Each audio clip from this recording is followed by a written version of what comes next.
ସାଙ୍ଗମାନେ ଦେଖନ୍ତୁ ବାପା ଆଣିଛନ୍ତି ଚିଙ୍ଗୁଡ଼ି ମାଛ ତ ବହୁତ ଧୋଇ ଦେଇକି ଭଲ ଭାବରେ ଦେଖନ୍ତୁ ଲୁଣ ସେଥିରେ ଦେଇଦେଇଛି। ଏବେ ଦେଇଦେଇଛି ହଳଦୀ ଗୁଣ୍ଡ।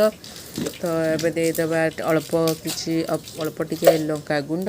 ତ ଆପଣମାନେ ଯେତିକି ଖାଉଛନ୍ତି ସେତିକି ଅନୁସାରେ ଦେବେ। ଦେଖନ୍ତୁ ଏବେ ଗୋଟା ସୋରିଷ ବଟା ଦେଇଦେବ। ସେଥିରେ ରସୁଣ ଅଦା ଆଉ ଲଙ୍କା ବି ବାଟିଛି ବୋଉ। ତ ଦେଖନ୍ତୁ ଏବେ ଏପଟେ ତାୱାରେ ତେଲ ଗରମ ହେଇସାରିଲାଣି। ତାୱା ବସେଇ ଦେଇଥିଲା।